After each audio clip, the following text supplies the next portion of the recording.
Olá a todas, todos e todes.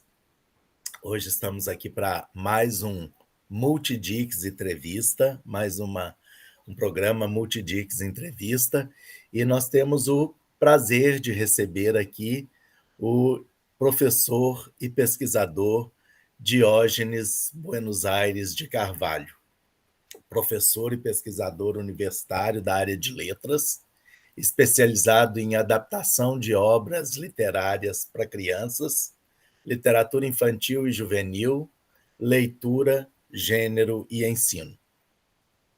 O Diógenes Buenos Aires, como é mais conhecido, tem vasta experiência acadêmica, é autor de livros, capítulos de livros e artigos em periódicos especializados. Então, seja muito bem-vindo, Diógenes, né? Eu vou fazer uma breve apresentação, né, além do que eu falei aqui agora, sobre o currículo do professor. Ele é graduado em Letras pela Universidade Estadual do Piauí, a UESP, estudou aqui na especialização, aqui em Belo Horizonte, na especialização no PREPS, né, Diógenes, da PUC Exatamente. Minas, no curso de leitura e produção de textos, e fez mestrado e doutorado em letras na PUC do Rio Grande do Sul. Além disso, ele realizou estágio de pós-doutorado no programa de pós-graduação em letras da Universidade Passo Fundo e atualmente leciona na Universidade Estadual do Piauí, onde ele se graduou, e nas graduações em letras e pedagogia e também no mestrado acadêmico em letras. Ele publicou, escreveu e organizou vários livros, individualmente ou em colaboração com outros pesquisadores. Os livros mais recentes são Ensino da Literatura no Contexto Contemporâneo, de 2021, Literatura Infantil e Juvenil, Olhares Contemporâneos, de 2020, e Quando se lê literatura infantil e juvenil, o que se lê e como se lê, de 2019. Então, portanto, Diógenes, vamos começar aqui o nosso bate-papo. Eu lembro aquelas pessoas que estão nos assistindo que elas podem deixar comentários e perguntas. Deixem, por favor, comentários, né? Façam perguntas no, né, abaixo aqui do nosso programa. E vamos deixar também um link para aqueles que querem assistir, que querem os certificados de participação, desde que assistam no horário programado, né, no dia 31 de maio, entre 19 e 20h20 ou 20h30, dependendo do momento em que terminarmos o programa. Aqueles que assistirem ao programa depois disso, né, não terão direito ao certificado. Bem, então iniciemos, né, Diógenes? A sua trajetória é bem rica, né, conforme a gente percebeu. Eu tenho certeza que o nosso bate-papo aqui vai ser incrível e cheio de aprendizados. É um prazer ter você aqui, né? Nós nos conhecemos já faz, né, muitos anos, né? A primeira vez em que nós nos encontramos foi num evento sobre leitura em João Pessoa, né? Na Universidade Federal da Paraíba, mas eu me lembro, né? Eu já tinha ouvido falar muito bem de você, né? Porque nós temos uma amiga acadêmica, que é também, né, nossa referência intelectual, acadêmica, uma amiga em comum, que é a professora Vera Teixeira de Aguiar, da PUC do Rio Grande do Sul. Né? Diógenes, vamos falar então, né? Começar desse início aí, começar pelo começo, né? Falando sobre adaptação de obras literárias para criança, que é o tema de pesquisa, né? Que você se dedicou no seu doutorado e vem tratando disso, né? aí no decorrer da sua trajetória, né? É, por que essas adaptações existem, né? E para que elas existem? Você pode falar um pouquinho para a gente sobre isso? Olá, Hércules. Primeiro, quero agradecer o convite, né? E é um prazer, né? Sempre muito grande estar com você, né? Conversar, né? Com você e, e que nós tivemos, né? A sorte, né? De estabelecermos nossa amizade através, na verdade, de duas pessoas, né? Da Graça Paulino, né? É Que verdade. me falou muito de você e queria que a gente se conhecesse, né? Que foi sua orientadora de doutorado e amiga, né? E a Vera Aguiar, né? Que eu digo que ela é sempre minha orientadora, né? Então são duas pessoas, duas mulheres, né? Muito importantes, né? Para a leitura e a literatura infantil e juvenil no Brasil, né? E nós tivemos a sorte de tê-las, né, muito próximos, né, e são grandes inspirações, né.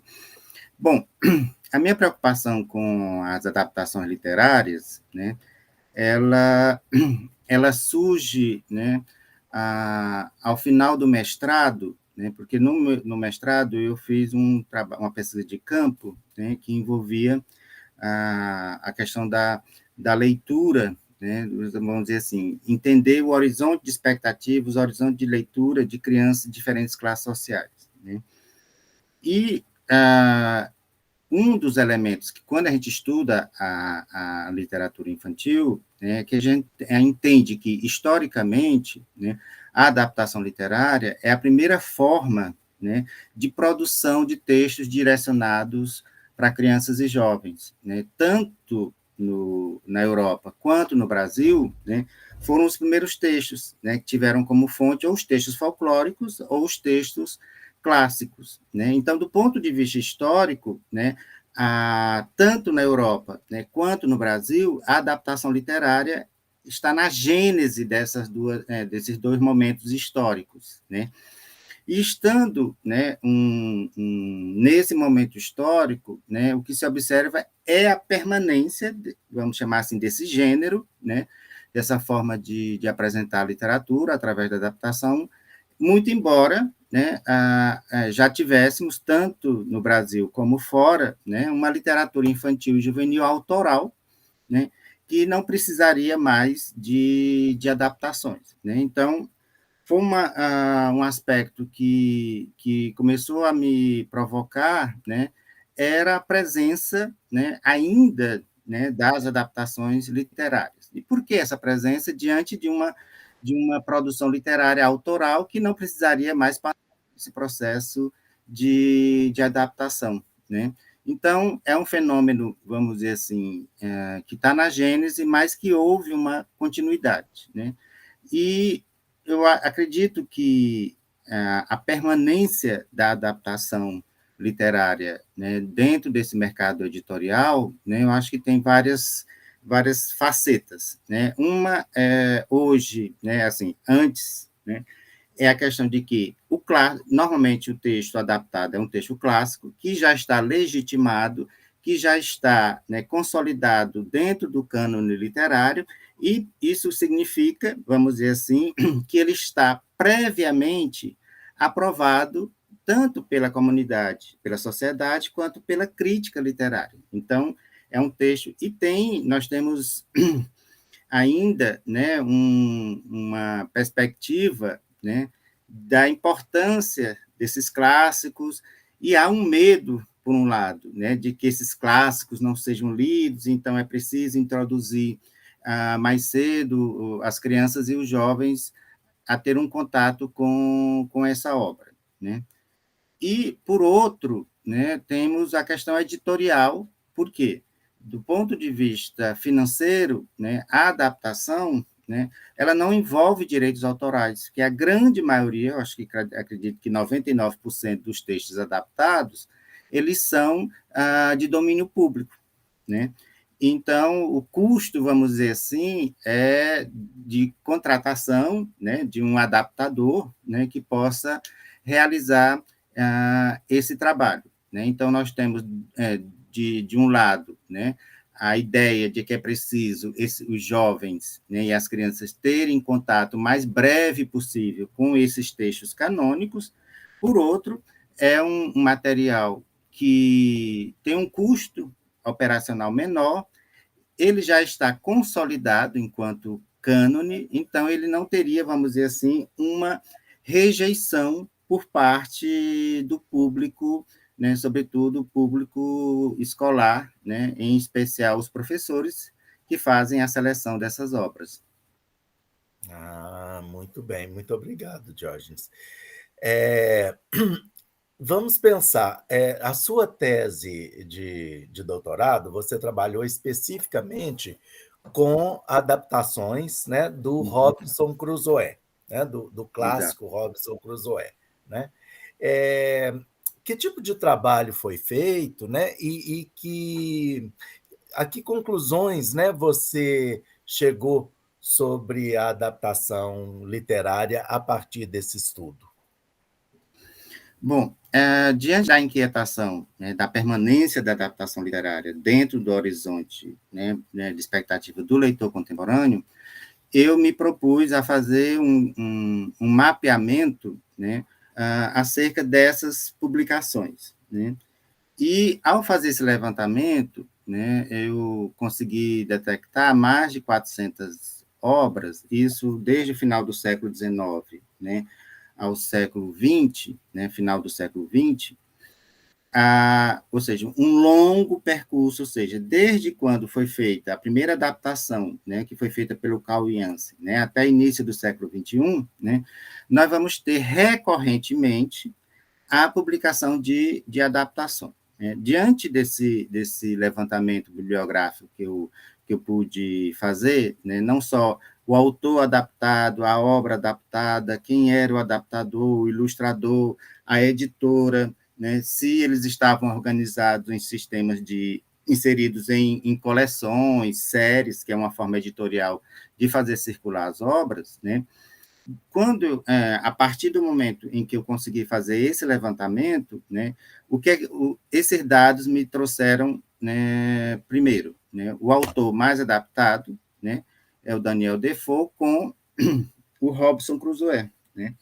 São cerca de 40, né, adaptações brasileiras, né, ou seja, e assim, são 40 adaptações ao longo do final do século XIX até o início do século XXI, ou seja, ele esteve recorrentemente dentro do horizonte de expectativa desse público leitor.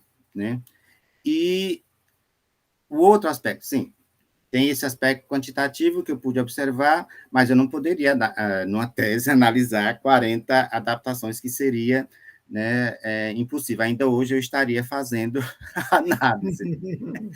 Então, nós verificamos, né, que era preciso criar outro critério, né, e nós recorremos ao critério adaptador, né, porque essas 40 adaptações, né, ela tinha um marco inicial, né, importante, histórico, com Carl Jansen, né, que foi um alemão radicado no Brasil, que foi professor do Colégio Pedro II, e ele tomou essa iniciativa para a produção desse material, em especial para esses alunos do Colégio Pedro II.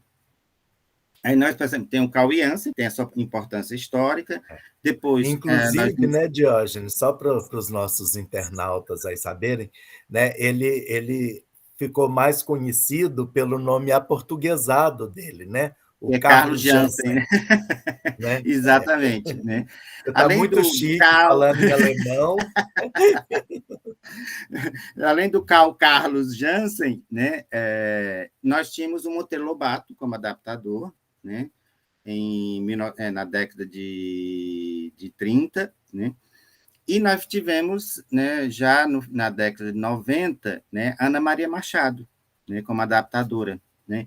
Então, nós tínhamos a obra, né, além disso, assim, tanto na Europa quanto no Brasil, essa obra faz parte do primeiro grupo de obras adaptadas, né?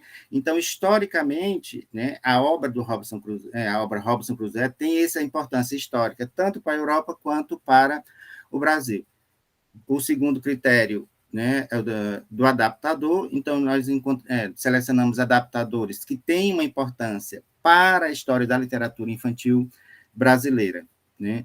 Então, nós podemos trabalhar com essas três, né, adaptações, né, e nós podemos perceber, né, que esse processo, né, ele é um processo recorrente, né, em especial com o Robinson Crusoe, né, a preferência, né, das adaptações são por aventuras, porque o Robinson Crusoe, embora não tenha sido escrito para crianças, né? Ele foi escrito para o público em geral, né? E são 2 volumes. Na verdade, o que vingou foi o primeiro volume, né? Nós temos, né, um investimento no mercado editorial nessa obra, né, que é muito significativa, né? E nós tivemos, vamos dizer assim, em termos de análise do texto, né, nas duas pontas, né, o texto do Carlos Jansen e o da Ana Maria Machado, eles alteram, por exemplo, o narrador, porque a obra é em primeira pessoa e eles passam à terceira pessoa, né? Inclusive, a adaptação do Carlos Jansen, né, do Carl Jansen, ela tem uma curiosidade, né, porque é um narrador intruso, né? Ele faz comentários, né? E tem assim um tom, né? Por exemplo, o Robinson Crusoe no início ele é criticado pelo narrador, né? Porque afinal de contas ele está saindo da sua abandonando a família, toda uma estabilidade, né? Para aí assim seria uma ideia do aventureiro, né? A Ana Maria Machado, né? Voltando um pouquinho ao Cauença, ele, à medida em que o Robson assume, né, vamos dizer assim, um papel de um sujeito produtivo, quando está na ilha e que ele realiza todas aquelas ações para poder sobreviver, aí o narrador começa a ficar, né, simpático, né, ao Robson Crusoe. Que isso, eu, assim, quando eu comecei a ler, eu só ri, porque era muito engraçado, né, esse narrador intruso. E a Ana Maria Machado mantém um narrador em terceira pessoa, assim como o Carl Jansen, né? Mas é mais enxuto, né? Mas porque a primeira, né, tinha toda uma preocupação muito explícita, né, com a questão pedagógica, né? A Ana Maria Machado, ela se preocupa em apresentar somente o aventuresco. Mas o Lobato é quem mantém esse fio narrativo através da primeira pessoa, né? Então, das 3 adaptações, eu acho que a mais desafiadora, né, para esse leitor é esse texto em primeira pessoa, que primeiro mantém, né, o diálogo do viés do narrador do texto, né, fonte, o texto original, né, e isso dá uma relação com o leitor, né, que eu acho que produz, né, uma identidade, né, muito maior, uma identificação muito maior do que o texto em terceira pessoa, né? Provavelmente o Carl Jansen tinha essa preocupação, né, pedagógica. A Ana Maria Machado, né, talvez, né, é uma hipótese, né, ela não querendo, né, assumir esse tom narrativo de diálogo explícito, mas de um tom de uma contadora de história, né, como se ela fosse uma contador, esse narrador fosse esse contador de história do que o leitor, sobretudo do ensino fundamental, ainda tem muito contato, né? E nós observamos também, né, a produção tanto para o leitor jovem quanto para o leitor infantil, né? Tinha editores que fizeram as duas edições, e até bem recente, né, a editora Scipione, né, a série Reencontro, que é muito conhecida, né, tem tanto a versão para o jovem quanto a versão para a criança, né? Então a gente E feita pelo mesmo não, são adaptador? adaptadores distintos, Diferentes? diferentes, né? Inclusive, foi um critério que nós usamos, né, a identificação do adaptador, né, para poder verificarmos assim, que cada adaptação que tivesse, embora fosse da mesma editora, mas se fosse de adaptadores diferentes, nós contamos como adaptações distintas, né, porque não é o mesmo texto, né, não é mais a mesma obra, porque você tem um tom, né, de escrita completamente diferente, porque são sujeitos distintos, né? E nós observamos, né, assim, que assim não dá para você fechar um conceito, a adaptação é isso, né? Porque na verdade essa adaptação, esse processo editorial, ele segue um fluxo, né, do mercado, né, e dos diálogos que se estabelece, né, com essa produção, né? Então vamos dizer assim, é um fazer instável, né? Porque vai depender desse momento histórico e das escolhas que aquele momento o mercado editorial realiza, né?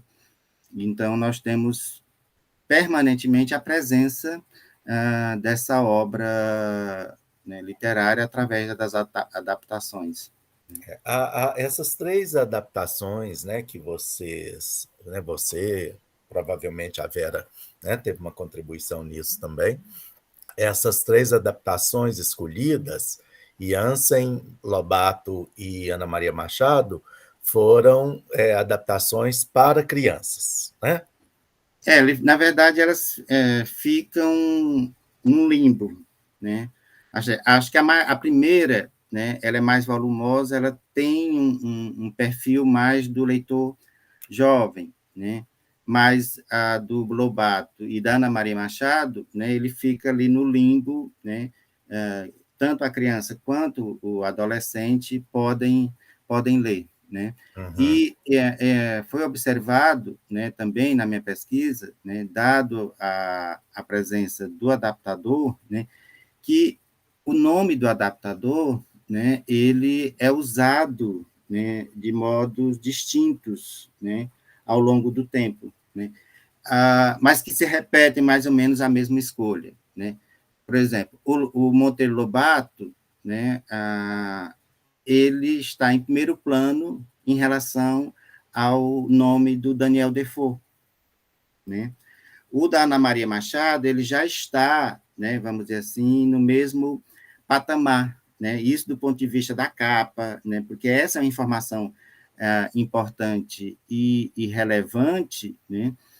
Que são estratégias editoriais, né? Que assim, tá ali, a adaptação, ela tem um viés, vamos dizer assim, que muitas vezes, né, não é bem visto, né? Não é bem vista a adaptação, e para chamar, né, a atenção desse leitor, o, há essa estratégia, né, do adaptador, né? E também isso é observado, né, por exemplo, no Carl Jansen, né, embora na capa não tivesse esse contraponto, né, mas as edições, né, dos diferentes livros que ele adaptou, ele traz como prefácio pessoas importantes do seu tempo, como Silvio Romero, historiador da literatura brasileira, né, que é o prefaciador do texto do Robson Crusoe, tem Machado de Assis, tem Rui Barbosa. Então, o que é que ele, assim, ele sabia, né, que o prestígio da adaptação não é o mesmo em relação a uma obra autoral, né?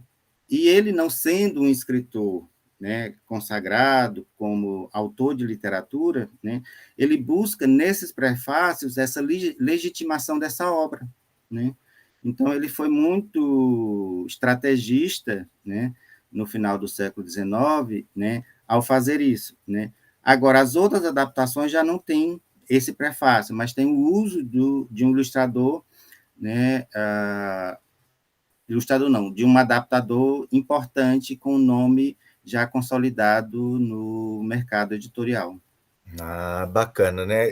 percebo, né, que a sua pesquisa ela tem tanto assim uma importância muito grande do ponto de vista, né, de uma teoria literária e mais especificamente de uma teoria da tradução da literatura, Uhum. como da formação do leitor, né, a Sim, questão da sim. formação do leitor. E aí eu vou aproveitar para a gente já entrar numa outra seara aí, que essa questão, né, nós temos usado aí, ou a gente tem visto aí, né, várias expressões relacionadas à formação do leitor, né, que são, né, o prazer da leitura. Alguns autores preferem, né, usar a expressão o hábito de leitura e não prazer de leitura, leitura deleite, leitura de fruição, né? Eu queria que você se posicionasse, falasse um pouco para a gente sobre como é que você lida com essas expressões no seu fazer, né, diário como professor e também como pesquisador, né, Uhum. fazer suas apreciações com relação ao uso dessas expressões. Bom, a gente tem essas expressões que, na verdade, elas, vamos dizer assim, do meu ponto de vista, né, elas trazem perspectivas distintas, né? E porque assim, o hábito parece uma questão mecânica, né? E o ato de ler não é, né, não é mecânico, né? Assim, o hábito tem, né, uma rotina, né? Mas muitas vezes essa rotina é automática, é automatizada e não se processa a leitura do texto literário dessa forma, né? A leitura de prazer, né, é um termo, né, que consegue abarcar, né, muito mais gente, né, no sentido de entender, né, e de seduzir, né, esse leitor. Mas nós precisamos entender que prazer é esse, né? Que muitas vezes a gente vê assim, essa ideia de prazer como apenas deleite, né? Apenas como um momento em que eu me debruço, né, em uma obra e que eu vou ter plena satisfação, né? Aquela ideia daquele prazer como uma satisfação, né, que não causa nenhum tipo de provocação, que não causa nenhum tipo de Estranhamento, né? estranhamento, né? Eu acho que a leitura de fruição, né, ela abarca, né, todos esses aspectos no sentido de que essa leitura, né, ela envolve um prazer, mas esse prazer não é necessariamente apenas aquele algo em que não me causa nenhum estranhamento, mas sim, o prazer está exatamente nesse estranhamento. E esse estranhamento, ele pode ser, vamos dizer assim, uma questão, vamos dizer assim, mais lírica, no sentido de ser uma coisa suave, né? Como também, né, ser esse aspecto de desautomatização, de deslocamento do sujeito, né, em que essa fruição ela não simplesmente permanece no momento da leitura, né? Ela vai além desse momento da leitura, né? Porque vai provocando reflexões, né? Ou inquietações, né? Provocadas a partir da leitura, né? Mesmo que seja, vamos dizer assim, uma obra que lhe tenha lhe causado uma ansiedade, uma náusea, um nó na garganta, né? Esse sentimento, né? Ele é lido, né? Como um processo de fruição e de encantamento. Por quê? Porque eu percebo através da leitura, né? Essa possibilidade, né? De dialogar com o outro, né? De experienciar, né, situações que provavelmente eu possa não passar, né? Mas aí o que eu percebo, né, essa complexidade do ser humano, né, e percebo a diversidade, vamos dizer assim, de sentimentos, de reações, de mundos, né, que vão, vamos dizer assim, ampliar, né, o meu olhar sobre o mundo, né? Então, muitas vezes, a escola, né, ela, ela às vezes está pautada somente para aquele prazer em que há uma diversão, né, quando, na verdade, o prazer é a descoberta. Né? Eu acho que eu gosto muito de falar, né, e colocar que a obra literária é um espaço, é um lugar de descobertas.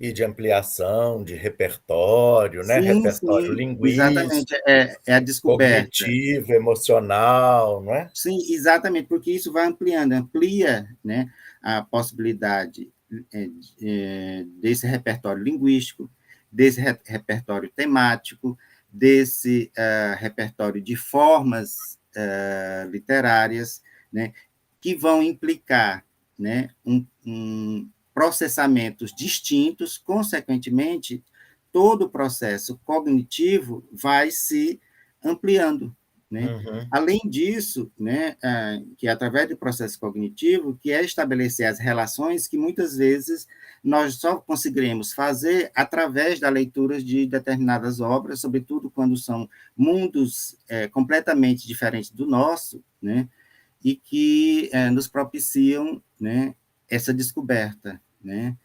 e isso é extremamente importante, né? E eu acho que é um problema na escola, né?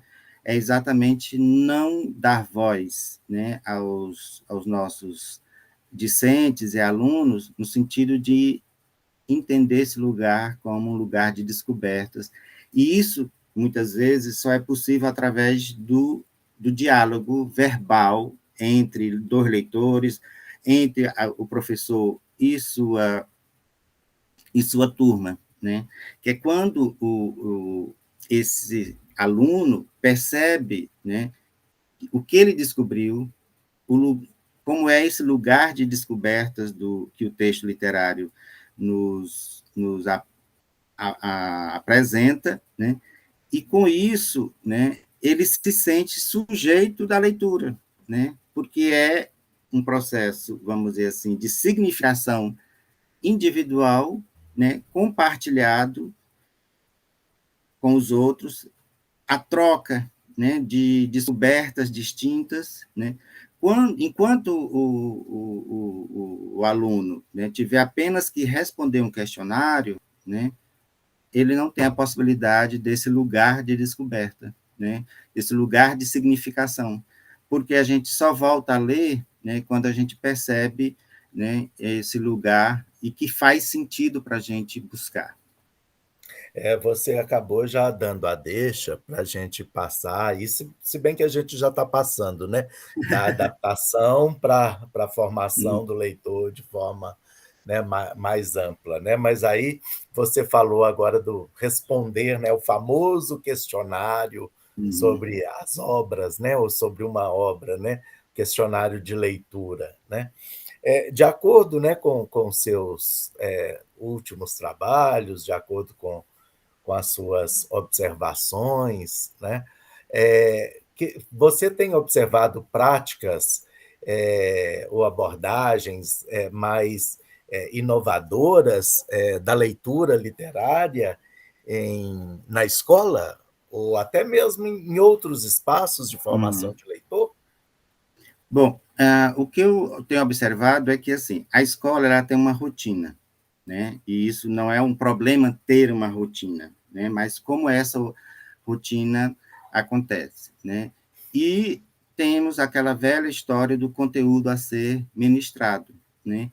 E o que acontece é que esse texto, né? Ele muitas vezes ele vira conteúdo, né? Então, assim, é a presença, né, desse texto para comprovar uma leitura e para se fazer uma avaliação, né?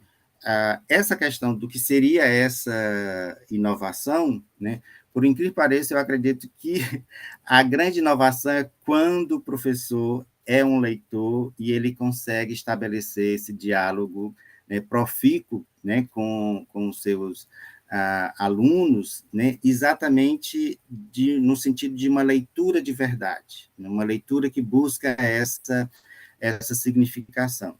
É claro que, né, nós podemos, né, recorrer, né, aos diferentes suportes que nós temos hoje à nossa disposição, né? Então, eu acho que a cultura digital nos possibilita um acesso, né, maior de textos e de obras, né, no seu formato digital, sobretudo aquelas que estão em domínio público, mas também aquelas que ainda estão, né, vamos dizer assim, avulsas, né, e até a descoberta de novos autores, né? E também através, vamos dizer assim, dessa interação, até se estabelecer, né, por exemplo, um diálogo, né, não só com os alunos em casa, mas também, em casa não, na sala de aula, mas também fora da sala de aula é um movimento que pode acontecer, né? Então, eu acho que as tecnologias como suporte, né, é bastante interessante, até porque eu acho que uma das possibilidades é trazer o diálogo da obra literária, né, com outras linguagens, e que, com a cultura digital, ficou mais fácil, né, o acesso, né, a questão da música, a questão do cinema, né, até do teatro, né, porque nós temos, sobretudo com a pandemia, né, espetáculos que foram apresentados através do YouTube, né, e isso, né, essas diferentes linguagens, é mais do que importante, né, eles terem, né, esse domínio, né? Por quê? Porque hoje, cada vez mais, nós temos obras multimodais, né? E que já estão disponíveis, né, na internet, embora ainda seja muito pequeno o número, né, porque, diferentemente do livro, né, uma literatura digital, né, que não é só o PDF, né, mas que recorre, né, ao diálogo com outras imagens, como a Ângela Lago fazia, né, requer uma equipe, né? Então, é um custo operacional muito grande. Além disso, com o desenvolvimento da crescente das tecnologias, né, muitas vezes essa obra pode ficar obsoleta em termos de como funcionar nessa plataforma digital, né? E eu acho que, assim, esses, né, suportes, né, como auxiliares, né, da leitura literária, né? Ele não pode ser, o texto não pode ser esse pretexto apenas para preencher, né, realizar uma atividade no computador, né? Então, eu acho que ainda a grande inovação é quando esse professor leitor, né, apresenta o livro como esse lugar de descobertas. Enquanto você falava, né, eu fui me lembrando aqui, né, você fez lembrou aí de uma pessoa muito importante para a literatura para crianças, em termos, né, de criatividade, de premiação, de legitimação pela crítica, que é a Ângela Lago, mineira, inclusive, né? Exatamente. E ela foi muito pioneira quando, ainda nos final dos anos 90, ela criou o ciberespacinho, né? O cyberespacinho, Exatamente. em que, e aí, salvo engano, ela mesma criava, não sei exatamente assim do ponto de vista técnico, né, quem fazia todas aquelas operações, mas ela era muito interessada e curiosa e com relação a isso, e eu lembro da importância Uhum. desse material, né, principalmente para nós que estudávamos a literatura infantil, né, naquela época, né, foi mais ou menos o tempo em que eu desenvolvi a pesquisa também de Ela, doutorado. como não só escritora e como ilustradora, né, então ela, eu acho que o fato dela ser ilustradora também, ser uma artista plástico, né, isso facilitou, né, no sentido dela enxergar, né, essa tecnologia e a viabilidade dessa tecnologia como construção poética ou narrativa, né, a partir dessas diferentes linguagens, né? E o material dela, né, é maravilhoso, mas eu acho que agora está fora do ar, né? e que ela vai trazer, por exemplo, uma versão da Chapeuzinho Vermelho, né, em que a Chapeuzinho Vermelho tem dois caminhos, então você tem várias Hipertextual, possibilidades. né? Exatamente. Voltando um pouco nessa questão de inovação, né, eu queria citar, né, um projeto que foi desenvolvido pela Vera, né, Vera Teixeira de Aguiar e a equipe dela quando ela estava na PUC, né, que são jogos de ler, né, onde existem 4 e-books, né, que são 4 e-books de leitura, né, de um poema do Olavo Bilac, né, a Boneca, e ali nós temos, vamos dizer assim, professor, mas ali é um questionário. Não, ali é um conjunto de atividades que exploram, né, a leitura. Né? Por exemplo, esse do poema do Olavo Bilac, ele é todo centrado na sonoridade. E o interessante é essa possibilidade, né, de descoberta desse leitor, né, dessa sonoridade, de brincar com essa sonoridade. Por exemplo, o ritmo do poema. Né? Lá nós temos a possibilidade de ouvir, né, acho que são 5 ou 6 possibilidades de ritmo. Né? Aí lá tem gravado que você pode também produzir, né, com os seus alunos, né, outras possibilidades de ritmo. Então, o e-book propicia? Né? O experimentar estético da obra a partir dessa sonoridade. Né? E isso começa, né, até se nós temos um problema de alfabetização visual, nós também temos um problema de alfabetização sonora.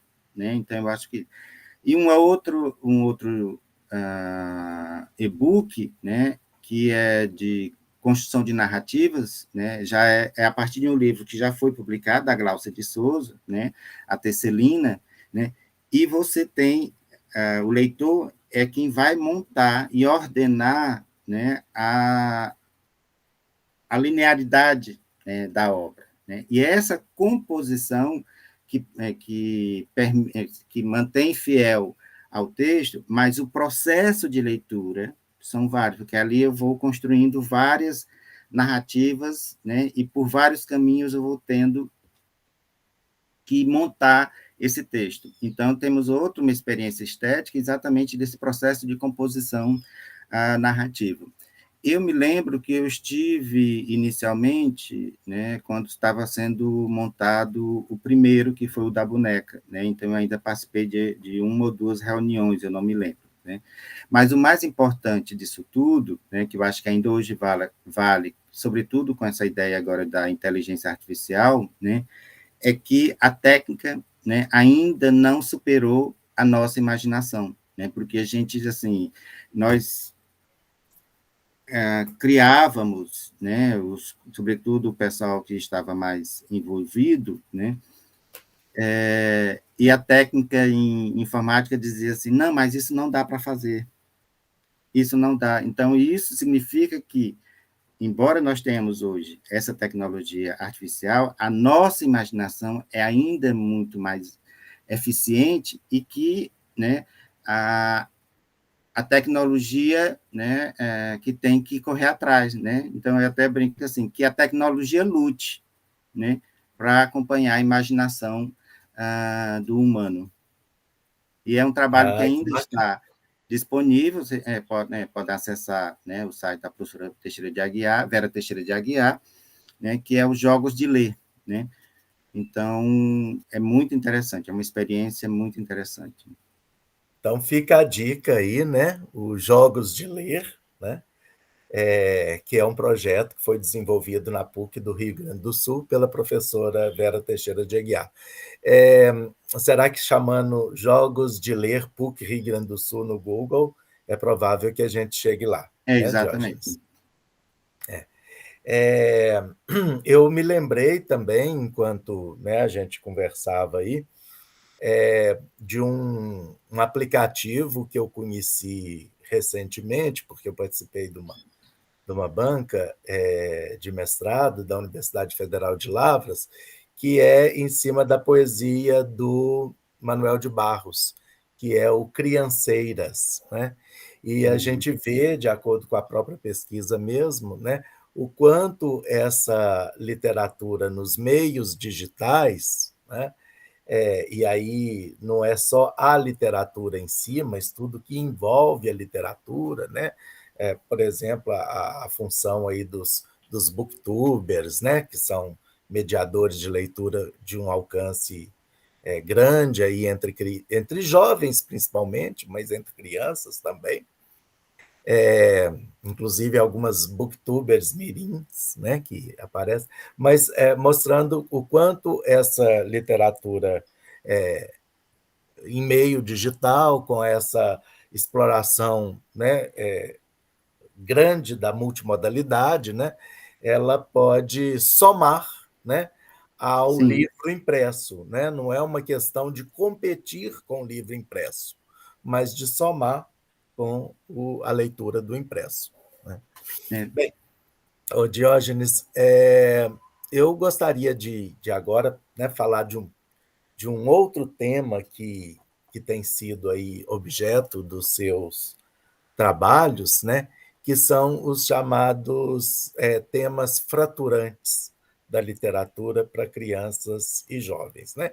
Então vamos falar um pouco e vamos explicar para as pessoas que estão nos acompanhando o que seriam esses temas fraturantes e de que maneira você tem abordado, trabalhado com esses temas nos seus estudos.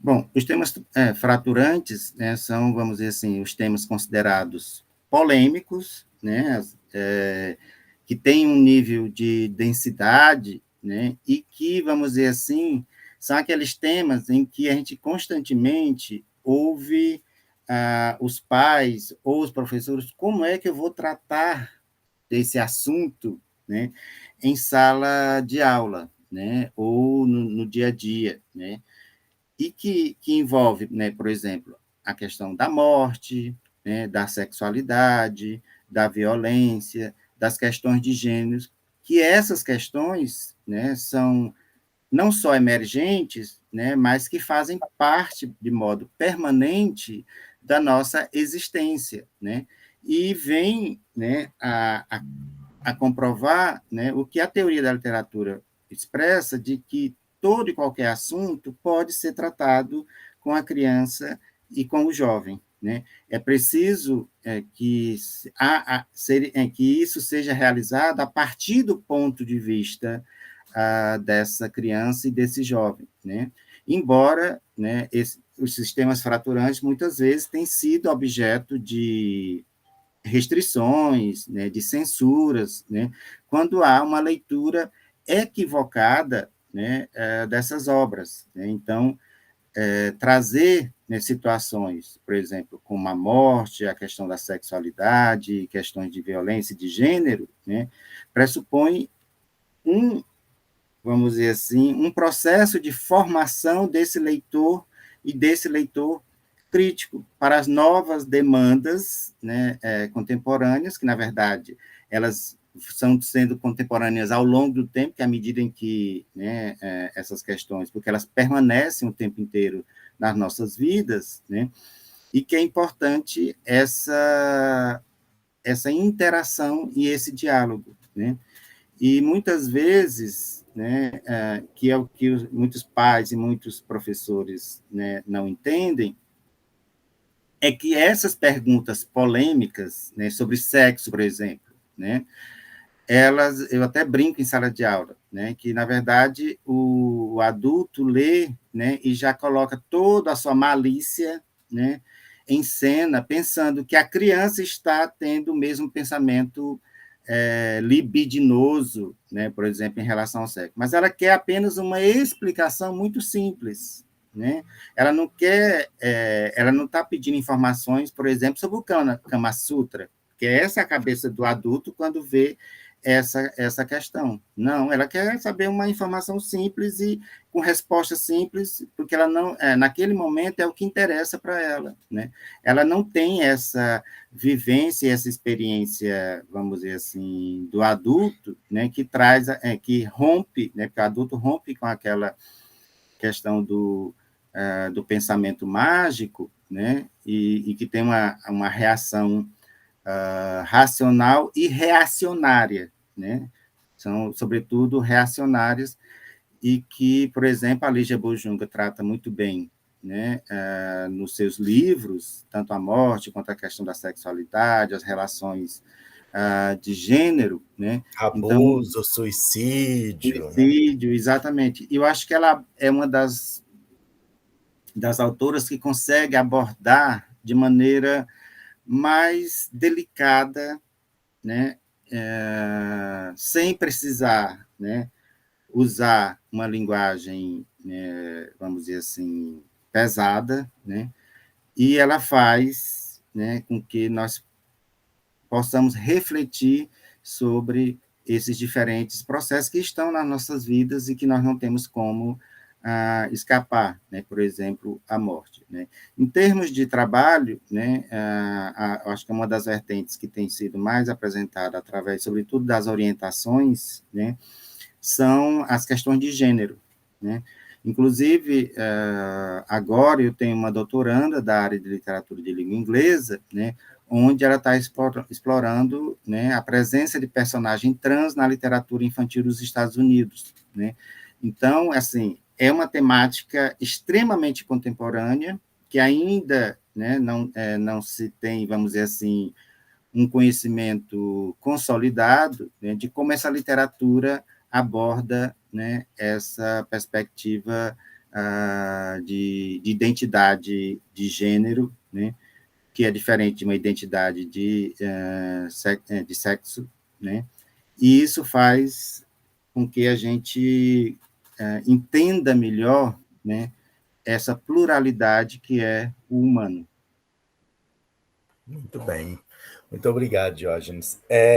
Eu vou, né, nós já estamos caminhando para o final do nosso bate-papo, embora, né, se a gente pudesse, né, a gente Sim. continuaria essa conversa falando aqui de parcerias, né? E eu queria lembrar e já deixar aí, fazer o nosso marketing, né?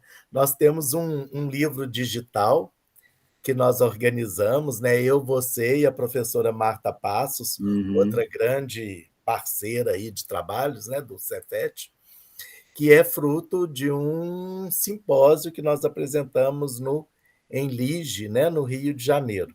Então, eu acredito que bem breve, né, Sim, sim. esse e-book seja disponibilizado aí, né, para os nossos leitores, né?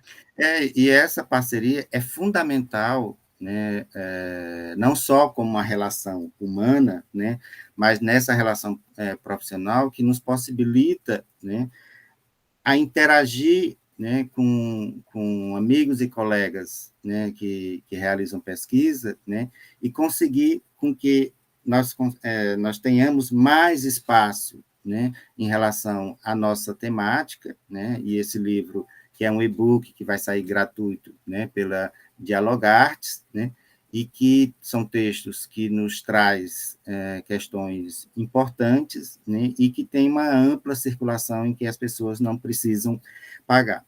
E além, assim, e a nossa parceria já tem, né, algum tempo, né, você já prefaciou um livro que eu organizei, né, se eu não me engano, às vezes eu me confundo, mas Você nós está temos, com os livros aí?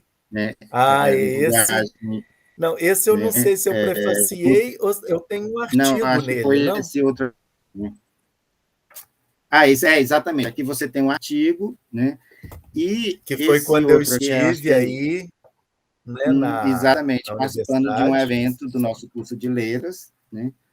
E aí nesse aqui nós temos, o seu, se eu não me engano, o Prefácio. seu prefácio. Exatamente, né? É nesse livro aqui que nós temos o seu prefácio.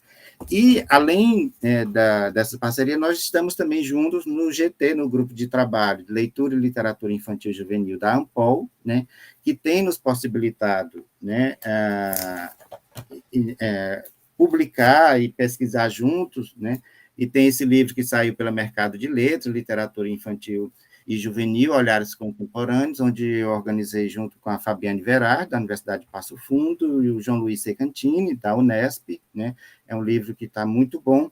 Outros grandes parceiros, né, Diógenes? Exatamente. E o que GT, contribuem bastante, né, aí para a difusão, né, dos estudos sobre literatura para crianças e jovens. Né? E essas parcerias, né, elas são fundamentais para que a gente consiga manter vivo e estabelecer essa rede, né, de conhecimento que vai favorecer, né, somente essa produção, né, que está sendo feita agora. E dessas parcerias, né, eu acho que tem uma eu acho que essa é muito significativa, né, que é o ensino da literatura no contexto contemporâneo, né, que eu fui convidado, né, pelo Francisco Neto, pela Luísa Silvio Márcio Melo, da Universidade Federal do Norte do Tocantins, né, e é um projeto bastante audacioso, que é mapear, né, estudos sobre o ensino de literatura no Brasil, né, e nós fizemos todo esse, vamos dizer assim, esse encaminhamento para tentar, de cada estado do Brasil, ter um pesquisador.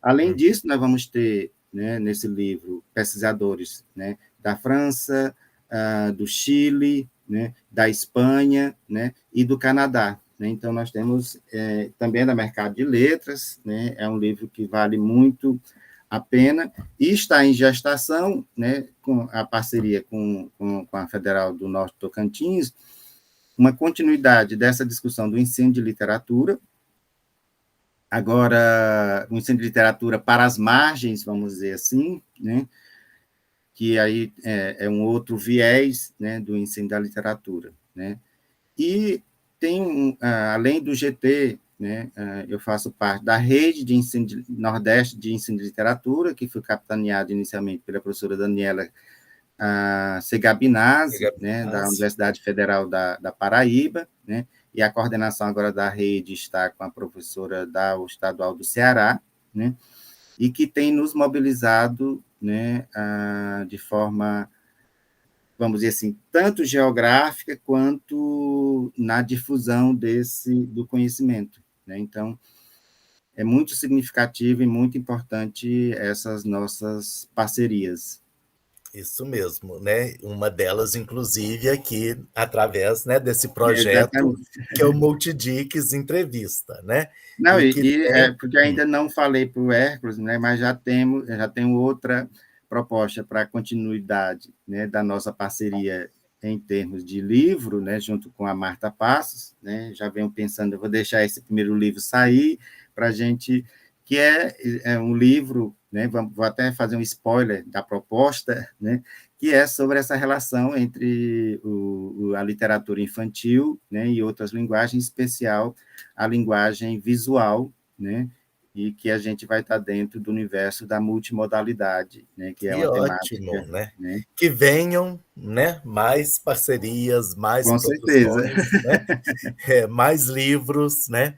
Essa Inclusive, ideia do e-book, né, gratuito, ela é muito democrática, né? Exatamente, né? E, por exemplo, nós que estamos em sala de aula, né, o e-book, né, vamos dizer assim, esse acesso, né, nos possibilita, né, trabalhar com diversos textos, diversos autores, que a gente tivesse que comprar os livros, seria muito mais complicado, né, e que esse aluno não vai ter só acesso àquele artigo que eu escolhi, né, para trabalhar na turma, vai ter a possibilidade de outros artigos, né? Então, isso é bastante significativo. Não é só o xerox daquele artigo. Exatamente. Exatamente. Mas então, Diógenes, eu te agradeço muito por ter participado, né? Agradeço a todos aqueles que nos acompanharam nesse diálogo aí, E volto, né, a dizer, é muito importante, né, é o engajamento do nosso canal, né, é muito importante que vocês curtam, né, deem o like, que vocês comentem, né, e que deixem questões, reflexões, e, na medida do possível, nós voltaremos ao vídeo e responderemos, né, aquelas provocações que, porventura, forem feitas. Né? Então, eu te agradeço muito, Diógenes, né? E nós estamos gravando esse programa hoje, dia 25 de maio, são 9h18, mas ele vai ao ar na próxima quarta-feira, dia 31 de maio, né, às 19h. Muito obrigado, né, e um ótimo dia aí para você, Diógenes. Muito obrigado. Assim, é sempre um prazer estarmos juntos, né? E a tecnologia tem nos possibilitado, né, estar mais juntos, né? E isso é uma das vantagens da tecnologia, e que com a tecnologia do livro impresso, com a tecnologia do livro digital, né, a gente possa formar cada vez mais leitores de literatura, né, para que possam realizar essa fruição estética e, consequentemente, sejamos melhores humanos. Né? Muito belas palavras, Diógenes. Então, encerramos aqui o nosso bate-papo de hoje. Muito obrigado, gente.